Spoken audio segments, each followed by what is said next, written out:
Good morning എല്ലാ സുഹൃത്തുക്കൾക്കും. ഇന്നിപ്പോൾ ചെയ്യുന്ന വീഡിയോ താറാവിനെ വളർത്തുമ്പോൾ പല ആളുകൾക്കും താറാവിൻ്റെ കാല് കുഴയുന്നു എന്നുള്ള കംപ്ലൈൻറ്റ്, ചത്തുപോകുന്നു എന്നുള്ള കംപ്ലൈൻറ്റ് പറയാറുണ്ട്.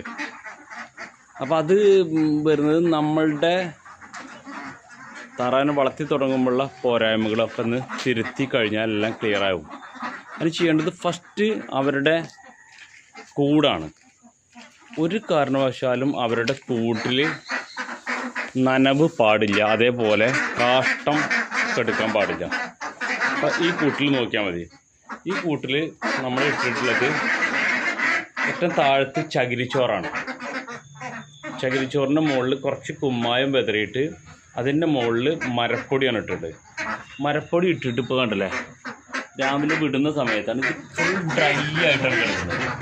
എന്ന് വെച്ചാൽ തുള്ളി കാഷ്ടത്തിൻ്റെ അംശമോ വെള്ളത്തിൻ്റെ അംശമോ ഇതിൽ കാണില്ല. ഇനി ഈ സാധനം ഞാനിപ്പോൾ കണ്ടില്ലേ, എല്ലാ ദിവസവും എന്ന് പറഞ്ഞ പോലെ അടിച്ചുവരെടുക്കണം. ഇത് നമ്മൾ അടിച്ചുവരെടുക്കുക. അപ്പോൾ രാത്രി സ്റ്റേ ചെയ്യുന്ന സമയത്ത്,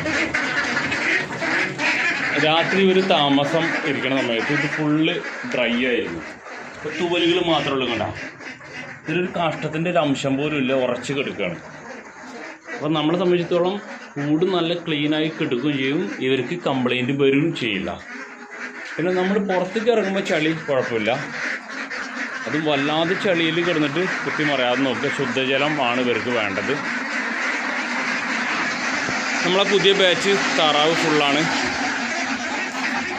നല്ല ഹെൽത്തി. ഏകദേശം 3.5 മാസം പ്രായം കഴിഞ്ഞിട്ടുണ്ട്. ഇപ്പോൾ നല്ല വലിയ താറാവായിട്ടുണ്ട്. ഇനി നല്ല രീതിയിൽ ഒരു 2 മാസം നോട്ടം വന്നു കഴിഞ്ഞിട്ടുണ്ടെങ്കിൽ ഇവരെല്ലാം തന്നെ മുട്ട സ്റ്റാർട്ട് ചെയ്യും. ഈ താറാവിനെ നമ്മൾ ഇനി അടുത്ത് കണ്ടില്ല, വിടുന്ന സമയത്ത് തന്നെ വെള്ളം സെറ്റാക്കി വെച്ചിരിക്കണം. ഒന്നുകിൽ പോണ്ടിലോ അല്ലെങ്കിൽ പാത്രത്തിലോ സെറ്റാക്കി വെക്കുകയാണ് വേണ്ടത്. അപ്പോൾ ഇവരിപ്പോൾ നേരെ പോയി വെള്ളത്തിലേക്കാണ് ചെല്ലുക.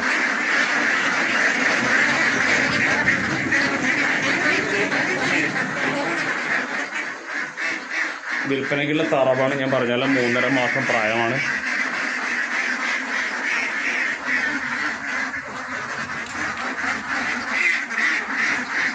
നമ്മളീ ബാച്ച് ഏകദേശം ഒരു 400 എണ്ണത്തോളം ഇപ്പോൾ കിടപ്പുണ്ട്.